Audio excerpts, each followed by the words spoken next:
Fatiti, India.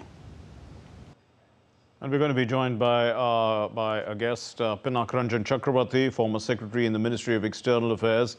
He served in Tel Aviv. He's joining us now. We're going to talk about the Israel-Hamas conflict. Ambassador Chakrabarti, how do you assess Israel's progress?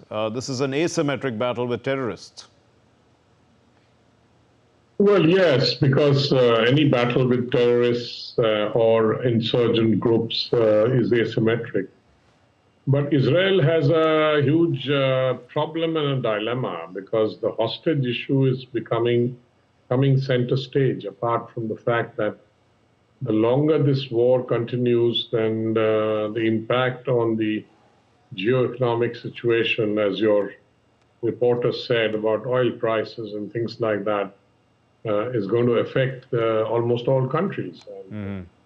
So I think Israel is conscious of it. I think the Americans told Israel that you have to be careful about your ground operations. Hence, I don't think there has been an all-out, ground operation across Gaza, but it's more now, what shall I say, more, concentrated and calibrated ground operation on targets, etc. And you see, the hostage issue also is a very, very important issue because Israel is also under pressure, not just from their own domestic constituency, but there are hostages from different countries.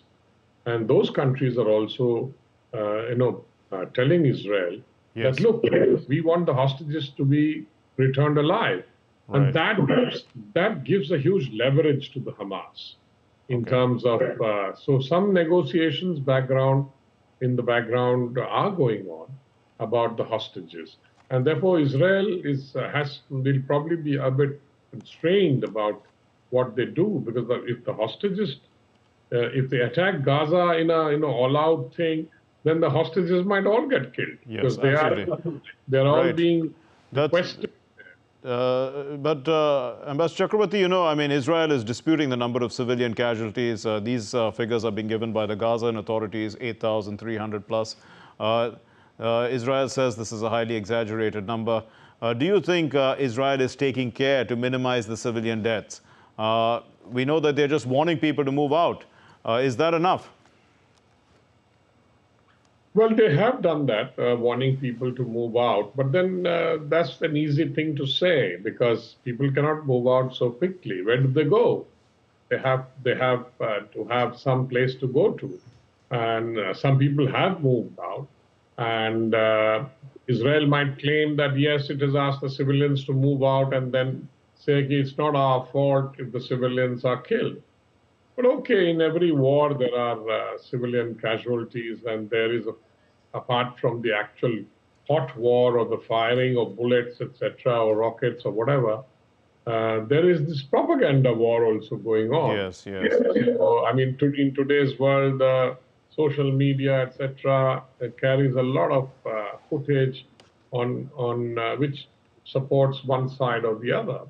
And so that is another thing that is influencing global opinion.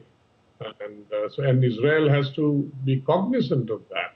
Okay. And apart from the fact that the Palestinian question has always been there, particularly among Muslim countries, Arab and Muslim countries, for a very, very long time. So in this situation, they will also demand that the humanitarian situation, for example, is not very happy and it's very bad. So I think they will all put pressure on Israel.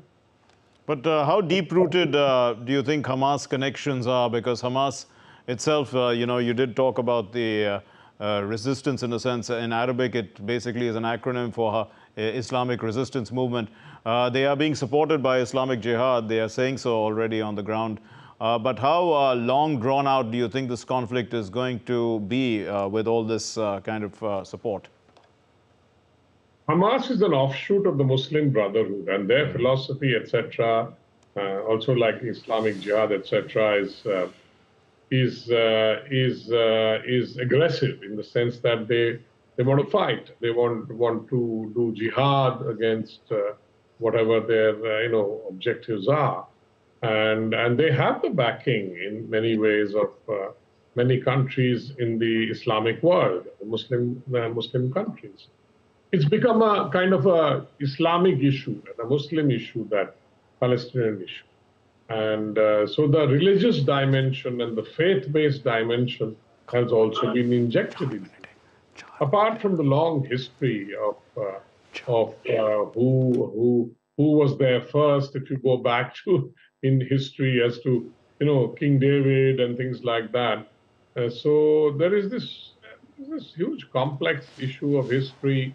Yes. And the Balfour Declaration and Israel's creation. So it's not easy to solve. Right. Final question, how does one control the rise of anti-Semitic feelings as well as Islamophobia that's rising in different parts of the world? We are already seeing, a lot of protest rallies coming out, demonstrations. Could they get violent? Different countries of the world would be involved. I think we have seen protests across the world, not just in Muslim countries, but also in Western democracies and others, even in India, that that Palestinian cause has excited them, and I must say that they do have a cause in the sense that when 1948 the UN partition plan was passed, and Israel accepted it, that yes, okay, you partition Palestine, you give us Israel, but the Arabs rejected it, and they started, they said, we will not accept it, we will drive out Israel from this place. And then what happened in 1948? They launched a war, they lost it. 1967, they launched another war, it. Right. Okay. 1973, they launched another war, also lost it.